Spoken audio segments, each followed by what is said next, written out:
नमस्कार, मेरे चैनल में आप सभी का स्वागत है। मैं डॉक्टर अंजू ओझा आज आपको सौर मंडल के बारे में बताने जा रही हूँ। तो सौर मंडल का अभिप्राय सूर्य तथा उसके परिवार से है। सौर मंडल में सूर्य के अलावा उसके 8 अन्य ग्रह हैं तथा सौर मंडल का आकार तस्तीनुमा है, जिसके मध्य में सूर्य की स्थिति है। संपूर्ण सौर मंडल का व्यास 733 करोड़ मील है। पृथ्वी सूर्य से 1.496 गुणा 10⁸ किलोमीटर की दूरी पर स्थित है तथा इसका व्यास 12,742 किलोमीटर तथा औसत घनत्व 5.52 है। आकार तथा संरचना की दृष्टि से सौर मंडल के ग्रहों को 2 प्रकारों में विभक्त किया जाता है। नंबर 1 है आंतरिक ग्रह और नंबर 2 है बाह्य ग्रह। हम यहाँ देख पा रहे हैं कि 4 आंतरिक ग्रह हैं, बुध, शुक्र, पृथ्वी और मंगल। ये आकार में छोटे होते हैं और इनका घनत्व अधिक होता है, जबकि बाह्य ग्रह जो होते हैं वो आकार में बड़े होते हैं परंतु उनका घनत्व कम होता है। सूर्य के चारों ओर उसके 8 ग्रह, बौने ग्रह, उपग्रह, धूमकेतु आदि आकाशीय पिंड परिक्रमा करते हैं। अब इस स्लाइड पर हम देख पा रहे हैं कि ग्रह कौन कौन से हैं। ग्रह हैं बुध, शुक्र, पृथ्वी, मंगल, बृहस्पति, शनि, अरुण और वरुण। यहाँ हम देख पा रहे हैं बौने ग्रह को स्लाइड पर दिखाया गया है। बौने ग्रह हैं यम, केरन, इरिस तथा सिरिस। इसके अलावा और भी अन्य बौने ग्रह पाए जाते हैं। अब हम उपग्रह की बात करें तो उपग्रह ग्रह के जो चारों तरफ चक्कर लगाते हैं उनको उपग्रह कहते हैं। अब तक 100 से अधिक उपग्रह ज्ञात हो चुके हैं, जिसमें से ये जो स्लाइड पर दिखाया गया है वो मैंने चंद्रमा को दिखाया है। यहाँ हम देख पा रहे हैं अन्य ग्रहों के उपग्रह के बारे में कि अन्य ग्रहों के भी उपग्रह होते हैं। अब हम बात कर रहे हैं क्षुद्र ग्रह। क्षुद्र ग्रह होते हैं मंगल तथा बृहस्पति की कक्षाओं के मध्य अनुमानतः 1 लाख क्षुद्र ग्रह हैं, जिनमें सिरिस, वेस्टा, इरोस, अपोलो तथा इकारस प्रमुख है। यहाँ इस स्लाइड पे आप देख पा रहे हैं एस्टेरॉयड बेल्ट भी दिखाई गई है। अब हम बात कर रहे हैं धूमकेतु की। धूमकेतु हजारों की संख्या में धूल एवं गैस के पिंड होते हैं। धूमकेतु का नामकरण संभवतः उनकी पूंछ के नाम पर किया गया है। लैटिन भाषा में कॉमेट का अर्थ लंबे बालों वाला होता है। सभी धूमकेतुओं की पूंछ नहीं होती। उनकी पूंछ तभी उत्पन्न होती है जब वे सूर्य के निकट आते हैं। धूमकेतु अत्यधिक प्रकाशमान पुंज है। इसके 3 भाग होते हैं। नंबर 1, दूरबीन से देखने पर सर्वप्रथम उसका सिर दिखाई देता है, जिसे कोमा कहा जाता है। यह एक धुंधले बिंदु के समान होता है। नंबर 2, मध्य पिंड या नाभिक, जो ठोस तथा अति लघु आकार का होता है। और नंबर 3 होती है पूंछ।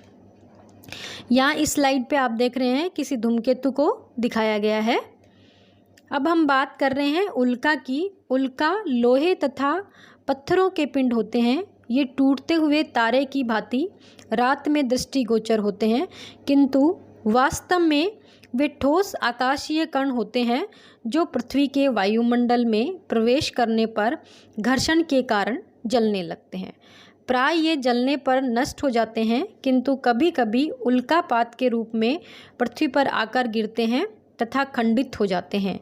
इनकी रचना लोहे, निकिल, एल्यूमिनियम, ऑक्सीजन, गंधक आदि भारी पदार्थों से होती है। अतः भूमि पर गिरने पर ये भूकंप तथा विशाल गर्त उत्पन्न करते हैं। अब हम बात कर रहे हैं अंतर्ग्रहीय धूल एवं विद्युतीय रूप से निवेशित गैस, जिसे प्लाज्मा कहते हैं। यहाँ आप देख रहे हैं स्लाइड में उल्का को दिखाया गया है। अब हम बात करते हैं सूर्य की। सूर्य 25 करोड़ वर्षों में आकाश गंगा का एक चक्कर लगाता है। इस अवधि को ब्रह्मांड वर्ष कहते हैं। सूर्य में मुख्यतः 71% हाइड्रोजन तथा 26.5% हीलियम तत्व होते हैं। सूर्य की सतह से निरंतर ऊर्जा तथा ऊष्मा का विकिरण होता है। सूर्य का चमकने वाला दीप्तिमान स्तर या भाग प्रकाश मंडल कहलाता है। प्रकाश मंडल के ऊपर वर्णमंडल स्थित होता है, जो लाल रंग का है। इस परत के पार प्रभामंडल युक्त सौर किरीट स्थित होता है। यहाँ आप देखिए स्लाइड में सूर्य को दिखाया गया है। अब हम बात कर रहे हैं बुध की। यह सूर्य से निकटतम स्थित और सौर परिवार का सबसे छोटा ग्रह है। इसका व्यास केवल 4.849 किलोमीटर है। इसका द्रव्यमान पृथ्वी का 5.53% तथा गुरुत्व 38.3% है। यह 88 दिनों में अपने अक्ष पर घूर्णन तथा सूर्य की परिक्रमा करता है। अतएव इसका केवल एक भाग ही सदैव सूर्य के सम्मुख रहता है।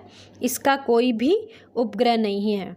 यहाँ हम देख रहे हैं इस स्लाइड पर बुध को दिखाया गया है कि बुध देखने में कैसा लगता है। अब हम बात कर रहे हैं शुक्र की। सौर परिवार के सदस्यों में यह सबसे चमकीला ग्रह है। यह सूर्य से 10.7 करोड़ किलोमीटर दूरी पर स्थित है। यह पृथ्वी का निकटतम पड़ोसी ग्रह है। आयतन, भार तथा घनत्व में यह पृथ्वी के लगभग समान है। इसका व्यास पृथ्वी से कुछ कम है। यह अपनी धुरी पर 243 दिनों में घूर्णन करते हुए 225 दिन में सूर्य की परिक्रमा करता है। तो शुक्र जो है वो सबसे चमकीला ग्रह है। यहाँ इस स्लाइड में हम देख पा रहे हैं कि शुक्र किस तरह का दिखाई दे रहा है। अब हम बात कर रहे हैं पृथ्वी की। पृथ्वी अपने अक्ष पर 24 घंटे में एक घूर्णन पूरा करते हुए अपनी अंडाकार कक्षा में 365 सही 1/4 दिन में सूर्य की परिक्रमा करती है। यह सूर्य से 14.88 करोड़ किलोमीटर दूरी पर स्थित है। इसका व्यास 12,756 किलोमीटर है।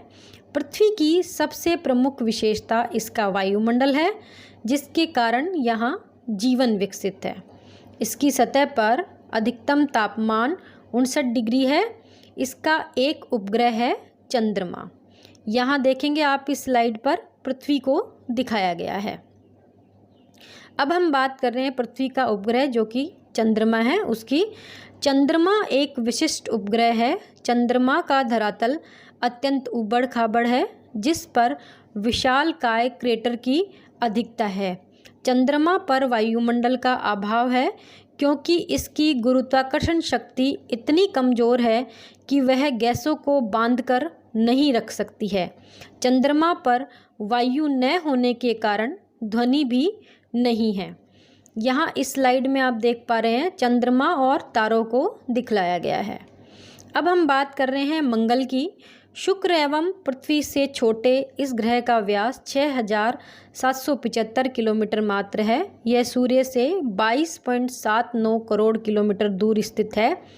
यह अपने अक्ष पर 24.6 घंटे में घूर्णन करते हुए 687 दिन में सूर्य की परिक्रमा करता है। यहाँ आप इस स्लाइड पे देख पा रहे हैं कि मंगल को दर्शाया गया है। अब हम बात कर रहे हैं बृहस्पति की। यह सौर परिवार का विशालतम ग्रह है। पृथ्वी की तुलना में इसका व्यास 11 गुना तथा क्षेत्रफल 120 गुना अधिक है। इसका गुरुत्व भी अधिक है। सूर्य से इसकी दूरी 77.85 करोड़ किलोमीटर है। यह अपनी धुरी पर तीव्र गति से 10.7 घंटे में एक घूर्णन पूरा करता है। सूर्य की परिक्रमा करने में इसे 11 वर्ष तथा 10 माह लगते हैं। बृहस्पति के 63 उपग्रहों का पता चला है। इनमें से 4 प्रमुख हैं: गैनीमेड, कैलिस्टो, आईओ और यूरोपा। यहाँ आप इस स्लाइड पे देख पा रहे हैं कि बृहस्पति को दर्शाया गया है। अब हम बात कर रहे हैं शनि की। यह सौर परिवार का द्वितीय विशालतम ग्रह है। यह सूर्य से 143.3 करोड़ किलोमीटर दूर स्थित है। यह सूर्य की परिक्रमा 29 वर्ष 6 मास में पूरी करता है। शनि की सबसे बड़ी विशेषता इसके चारों ओर स्थित वलय अथवा चक्र है, जो शनि की सतह को स्पर्श नहीं करते हैं। शनि के पिंड एवं वलय के बीच 11,265.4 किलोमीटर का अंतर बना रहता है। शनि की रचना हल्की गैसों से हुई है, जिसमें 63% हाइड्रोजन तथा शेष अमोनिया, मीथेन और हीलियम का योग है। इसके प्रमुख उपग्रह जेनस, माइमास, इनसोड्स, टेथिस, डायोन, रिया, टाइटन, हाइपेरियन, इयापिट्स एवं फेब है। यहाँ आप इस स्लाइड पर देख पा रहे हैं कि शनि को दर्शाया गया है कि शनि किस तरह से, उसकी वलय जो है वो किस तरह से दिखाई देती है। अब हम बात कर रहे हैं अरुण की। यह सूर्य से 287.2 करोड़ किलोमीटर दूर स्थित है। यह अपनी धुरी पर 17.24 घंटे में घूर्णन तथा 84 वर्षों में सूर्य की परिक्रमा करता है। अरुण ग्रह का व्यास पृथ्वी से 4 गुना तथा आयतन 64 गुना अधिक है। इसका धरातल ठोस नहीं है। इस पर मेघ पाए जाते हैं। इनके उपग्रहों की संख्या 27 है, जिनमें एरियल, ऑम्ब्रियल, टिटेनिया, ऑगेन, मिरेंडा आदि प्रमुख है, जिनमें से 4 विपरीत दिशा में घूमते हैं। अब यहाँ आप इस स्लाइड पे देख पा रहे हैं कि अरुण को दर्शाया गया है। अब हम बात कर रहे हैं वरुण की। इस ग्रह की खोज गणितीय परिकलन द्वारा 1846 में हुई थी। यह सूर्य से 449.5 करोड़ किलोमीटर दूर स्थित है। यह 16 घंटे 40 मिनट में अपने अक्ष पर घूर्णन करता है तथा 164.80 वर्ष में सूर्य की परिक्रमा करता है। इसका आयतन पृथ्वी से 60 गुना अधिक है। यहाँ अधिकतम तापमान 200 डिग्री होने के कारण जीवन की कोई संभावना नहीं है। इसके उपग्रहों की संख्या 13 है, जिनमें से टाइटन तथा नेरिड वरुण की विपरीत दिशा में घूमते हैं। यहाँ हम इस स्लाइड पे देख पा रहे हैं वरुण को दिखाया गया है। अब हम बात करते हैं यम की या प्लूटो की।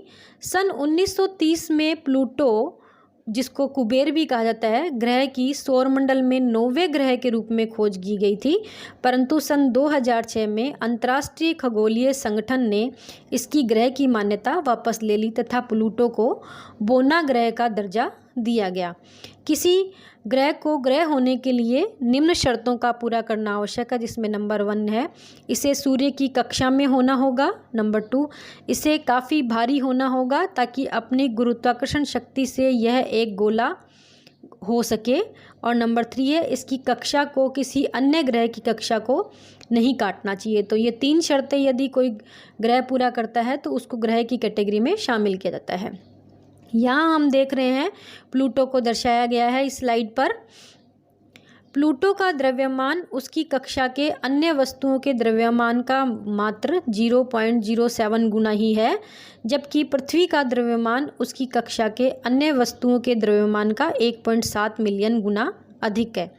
इस आधार पर IAU ने सितंबर 2006 में प्लूटो को बोना ग्रह का दर्जा दिया तथा इसका नामकरण 134340 प्लूटो कर दिया। प्लूटो सौरमंडल में इरिस के बाद दूसरा सबसे बड़ा बोना ग्रह है तथा सूर्य की परिक्रमा करने वाला 10वां सबसे बड़ा पिंड है। प्लूटो क्वीपर मेखला का सबसे बड़ा सदस्य है। क्वीपर मेखला विभिन्न पिंडों का छल्ला है जो सूर्य से 30 से 50 एस्ट्रोनॉमिकल यूनिट AU की दूरी पर स्थित है। इसी के साथ ये विषय यहीं पर समाप्त होता है। अंत में आप सभी का धन्यवाद।